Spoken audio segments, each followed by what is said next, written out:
মহাদেবের দিব্যি খেয়ে আমি এই কথা বলছি। আজ যে শব্দগুলো আপনারা শুনতে চলেছেন তা সাধারণ শব্দের সীমানা ছাড়িয়ে অনেক মর্ধবে।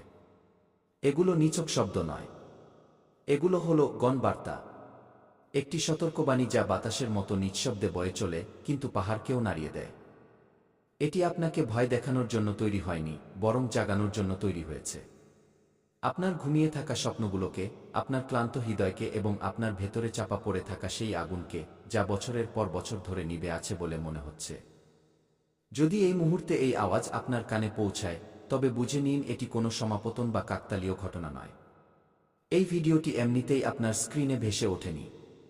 মহাবিশ্ব বা ব্রহ্মাণ্ড এটিকে আপনার চলার পথে এনে দিয়েছে। যেমন কোনো পুরনো বন্ধু দূর থেকে চিৎকার করে ডাকে যে সময় এসে গেছে, আর ঘুমিও না। এটি সেই মুহূর্ত যখন ব্রহ্মাণ্ড শেষবারের মতো ইঙ্গিত দিচ্ছে। একটি শেষ ডাক, প্রদীপের শেষ শিখা। এরপরে হয়তো জীবনের চক্র ভেঙে নতুন দিক মিলবে, অথবা সেই পুরনো শিকল আপনাকে টেনে ধরবে, সেই একই পুনরাবৃত্তি, সেই একই ক্লান্তি। কিন্তু আজ আমি কথা দিচ্ছি, যদি আপনি শেষ পর্যন্ত শোনেন, তবে এই চক্র ভাঙা শুরু হবে। আপনি বড্ড ক্লান্ত হয়ে পড়েছেন, এতটাই যে অনেক সময় আপনার নিজেরও মনে থাকে না শেষ কবে আপনি মন খুলে হেসেছিলেন। সেই হাসি যা কোনো কারণ ছাড়াই ফুটে উঠত, যা চোখে ঔজ্জ্বল্য এনে দিত, তা কবে হারিয়ে গেল।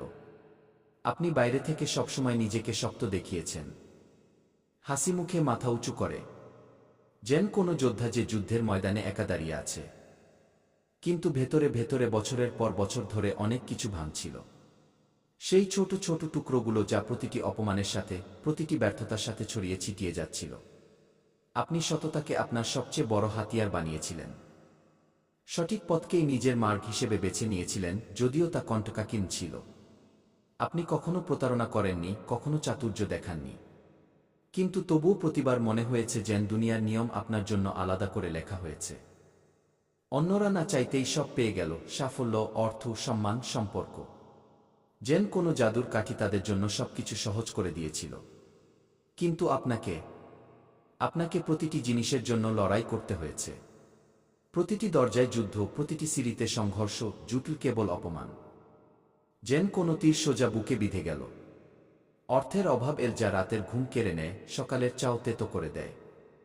নিজের লোকেরাই মুখ ফিরিয়ে নিন।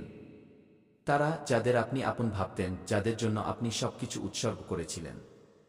এবং অনেকবার তো এমন মনে হয়েছে যেন কোনো অদৃশ্য শক্তি, কোনো গোপন শত্রু আপনাকে এগিয়ে যেতেই দিচ্ছে না। যেন উড়ন্ত পাখির ডানা কেটে দেওয়া হয়েছে। কিন্তু শুনুন, মন দিয়ে শুনুন, এটি দুর্ভাগ্য ছিল না। এটি কোনো অভিশাপ ছিল না। এটি ছিল ব্রহ্মাণ্ডের পরীক্ষা, সবচেয়ে কঠিন কিন্তু সবচেয়ে আদরের পরীক্ষা।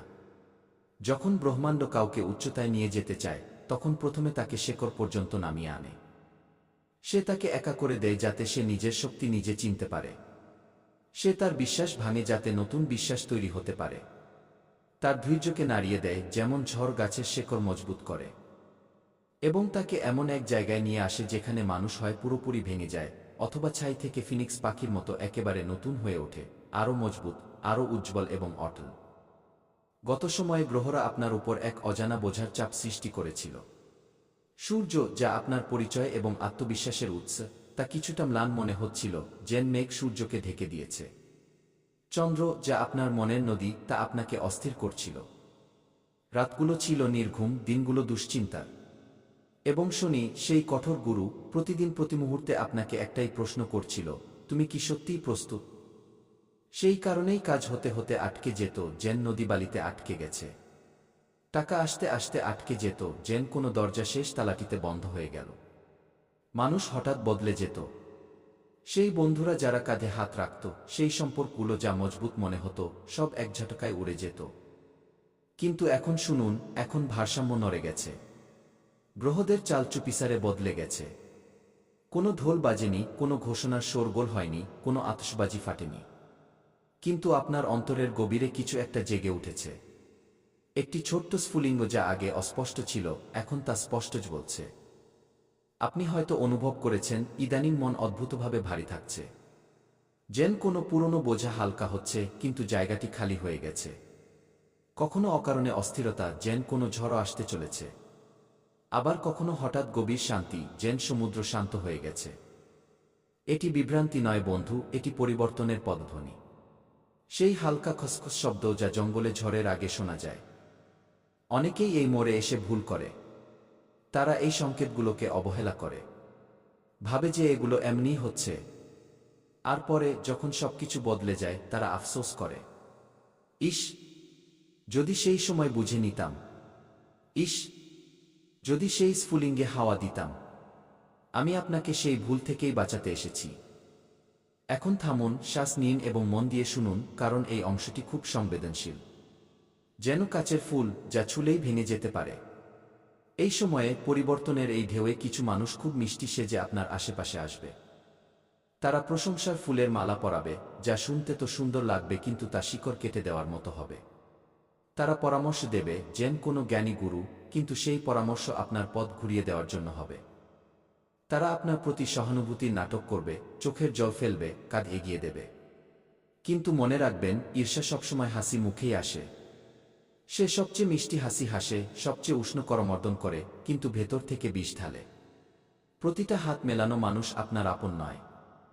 কিছু হাত তো কেবল আপনার ডানা কাটার জন্যই এগিয়ে আসে। সব শুভাকাঙ্ক্ষী শুভ হয় না। কেউ কেউ তো কেবল আপনার পতনের অপেক্ষায় থাকে। আপনার শত্রুরা এখনো বর্তমান। সেই পুরনো, সেই লুকিয়ে থাকা শত্রুরা, যারা আপনার সাফল্যে জ্বলে। কিন্তু পার্থক্য এটুকুই যে এখন তাদের কাছে আগের মতো শক্তি নেই। ব্রহ্মাণ্ড সিদ্ধান্ত নিয়েছে। যেন কোনো বিচারক হাতুড়ি ঠুকে রায় দিলেন, ভারসাম্য আর আগের মতো থাকবে না, বদলে যাবে। যারা আপনাকে ছোট করেছিল, যেন কেউ কাদায় লুটোপুটি খাচ্ছে। যারা আপনার নীরবতাকে দুর্বলতা ভেবে ঠাট্টা করেছিল। যারা আপনার পিঠ পিছে খেলা খেলেছিল, চাকুর মতো নিঃশব্দে বিঁধেছিল, সত্য এখন ধীরে ধীরে সামনে আসবে। পেঁয়াজের খোসার মতো এক একটি স্তর খুলতে থাকবে এবং প্রতিটি স্তরে একটি মিথ্যা, একটি প্রতারণা বেরিয়ে আসবে। কিন্তু শুনুন, এবং এটি খুব জরুরি কথা, এটি হৃদয়ে গেঁথে নিন।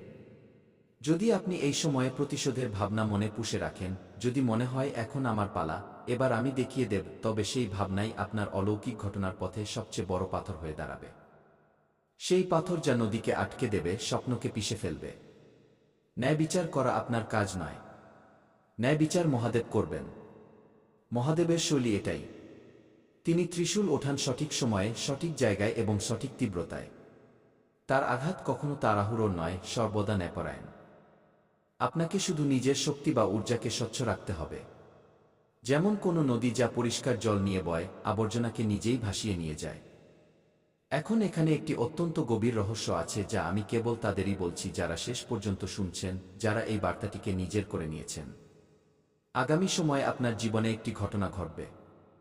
এমন ঘটনা যা বাইরে থেকে খুব সাধারণ মনে হবে, হয়তো একটি অজানা ফোন কল, একটি পুরনো চিঠি, কাকতালীয়ভাবে পাওয়া একটি বই বা ছোট্ট কোনো সাক্ষাৎ। মানুষ বলবে, এতে বিশেষ কি আছে? এত সাধারণ। কিন্তু সেই মুহূর্ত, সেই ছোট মোড়টি আপনার ভবিষ্যতের পুরো দিক নির্ধারণ করবে। যেমন কোনো বীজ মাটিতে পড়ে, বাইরে থেকে তুচ্ছ, কিন্তু ভেতরে একটি বিশাল বৃক্ষ হওয়ার ক্ষমতা রাখে। অনেকেই এখানে ভুল করে, কারণ তারা অলৌকিকতাকে সবসময় শোরগোলের সাথে আসতে দেখতে চায়। আতশবাজি, হাততালি, ভিড়। কিন্তু সত্য হলো, সবচেয়ে বড় অলৌকিক ঘটনা খুব শান্তিতে আসে। যেমন সূর্যোদয়, যা নিঃশব্দে ঘটে। সেই সময় আপনার ভেতরে দুটি আওয়াজ প্রতিধ্বনিত হবে। প্রথম আওয়াজটি তীব্র হবে, ভীতিপ্রদ। বলবে, আগেও বিশ্বাস করেছিলি, আগেও আঘাত পেয়েছিস, এখন কেন ঝুঁকি নিবি? সেই আওয়াজ পুরনো ক্ষতের কথা, ব্যর্থতার কথা মনে করাবে। কিন্তু দ্বিতীয় আওয়াজটি হবে খুব ধীর,